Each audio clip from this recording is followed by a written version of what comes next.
Exporting photos. We can export photos after we get done developing, or if we go back to library. Doesn't matter, but if you right click, you can export. Now, we can export using the export, or we can export as DNG. We can also burn something to a disk. Here's my take on exporting. Think archival. Think 20 years from now.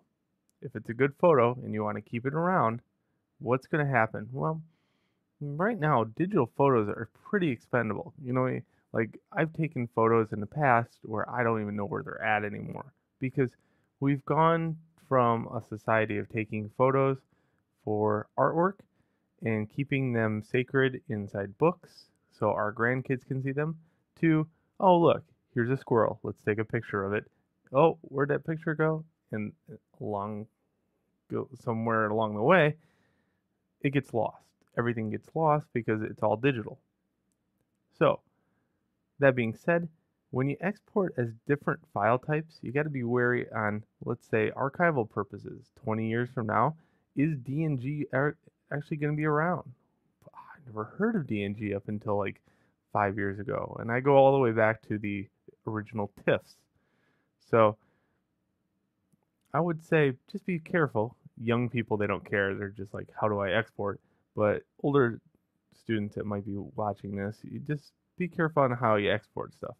JPEG's been around for a long time. TIFF's been around for a long time. So that's what I do. Export. Even the digital camera that you're using right now, the format for it might not be supported in 5 years. So when I export, I'm going to export to a certain folder. So I can choose that folder. In this case, I want to go maybe my documents and maybe where my JSON's catalog is. And then I can go to exports. I can put these anywhere I want. I'm just putting them here just for an example.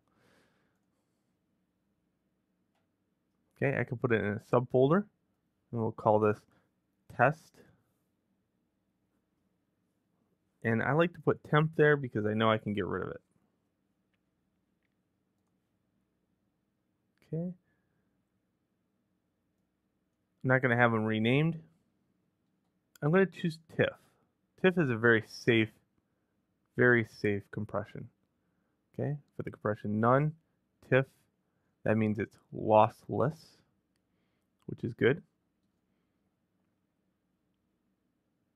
And then the image sizing, now the resolution is already at 240 pixels.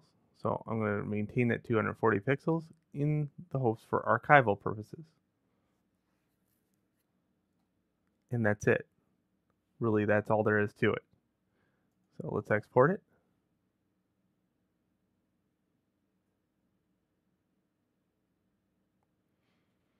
Now, a word of warning, those are really big files. They are huge. So it's not like you can put those on the internet at all. So if you're looking for something as far as putting on the internet, here's how you export to the internet. Export. Same directory, same everything. This time I'll pick JPEG. 100% quality.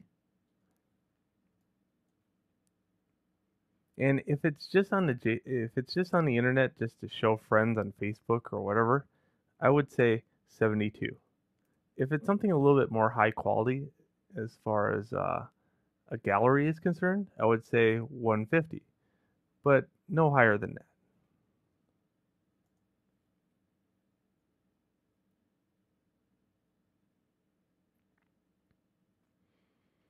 Let's go into Photoshop for a second. Let's open them side by side, shall we?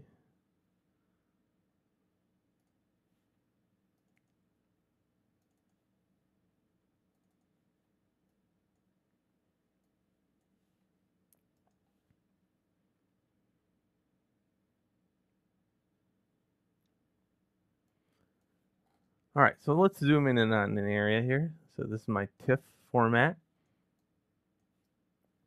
And I'm looking right here in this area. And then I'll go zooming in on that same area.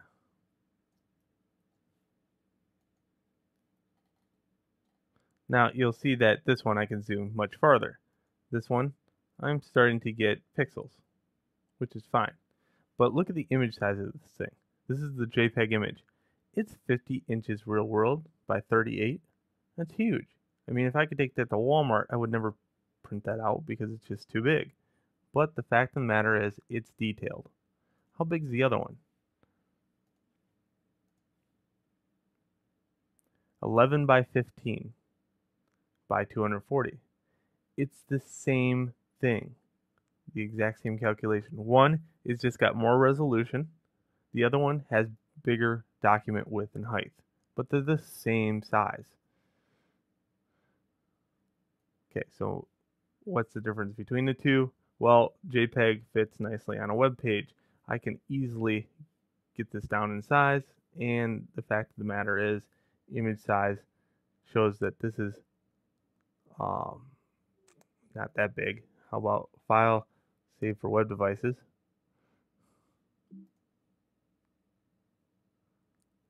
When developed for the web, this is 6 megs. Look how big it is. This is how big it would be on the internet. So obviously I would have to reduce it down by something. So, moral of the story is TIFF is good for archival purposes. JPEG's good for the web and just giving to friends because they don't want a file that's 200 200 inches long or tall just to look at on their computer. So reduce it down some for them. It helps. Enjoy.